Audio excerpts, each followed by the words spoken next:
सोचो, क्या हो अगर जो दुनिया तुम देख रहे हो ये असली ना हो। क्या हो अगर ये सब एक सिमुलेशन हो, बिल्कुल एक एडवांस्ड कंप्यूटर प्रोग्राम जैसा, जिसमें हम सब सिर्फ कैरेक्टर्स हैं।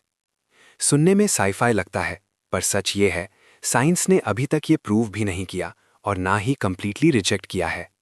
मतलब पॉसिबल है। सिमुलेशन आइडिया कहाँ से आया? 2003 में एक फिलोसोफर ने एक पावरफुल आर्ग्यूमेंट दिया। उसने कहा, तीन पॉसिबिलिटीज में से कम एक सच होगी। एक, एडवांस सिविलाइजेशन बनने से पहले ही ऑलमोस्ट सब सिविलाइजेशन खत्म हो जाती हैं। दो, जो सिविलाइजेशन बहुत एडवांस्ड हो जाती हैं वो अपने पास्ट की सिमुलेशंस बनाना नहीं चाहती। तीन, और अगर ये दोनों गलत हैं तो फिर हम ऑलमोस्ट सर्टेनली सिमुलेशन में हैं। सिंपल लॉजिक है। अगर फ्यूचर में कोई super advance civilisation billion simulations चला सकती है, तो सिम्युलेटेड लोगों की संख्या रियल लोगों से बहुत ज्यादा होगी। और अगर रैंडमली किसी एक ऑब्जर्वर को चूज करो, तो चांसेस ज्यादा हैं कि वो सिमुलेशन के अंदर हो। टेक्नोलॉजी क्या कहती है? सोचो, सिर्फ कुछ डेकेड्स पहले गेम सिंपल डॉट्स और लाइंस थे। आज photo realistic worlds, virtual reality, AI characters, और ये सब सिर्फ शुरुआत है।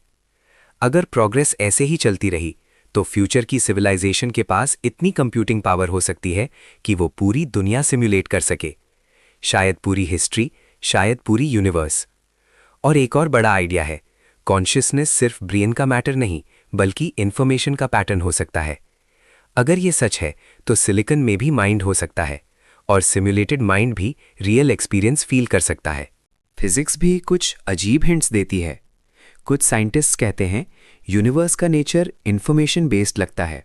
जैसे कुछ थ्योरीज बोलती हैं कि 3D रियलिटी की सारी इंफॉर्मेशन एक्चुअली एक 2D सरफेस पर स्टोर हो सकती है, बिल्कुल हॉलोग्राम की तरह।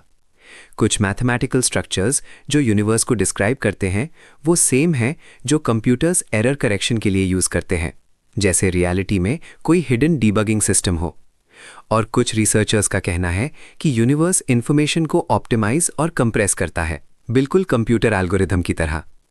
ये सब प्रूफ नहीं है, पर हिंट्स जरूर हैं, स्ट्रेंज और थोड़ा सा अनसेटलिंग। लेकिन प्रॉब्लम भी है, सब लोग अग्री नहीं करते। कुछ बड़े सवाल। क्या एक यूनिवर्स को सिम्युलेट करने के लिए उससे भी ज्यादा रिसोर्सेज चाहिए होंगे?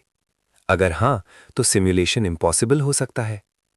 कुछ मैथ्स के रिजल्ट्स कहते हैं कि रियलिटी में ऐसी ट्रूथ्स हैं जो कोई कंप्यूटर कैलकुलेट ही नहीं कर सकता। और सबसे बड़ा पॉइंट, डायरेक्ट एविडेंस जीरो है। कोई क्लियर सिग्नल नहीं, कोई ग्लिच नहीं,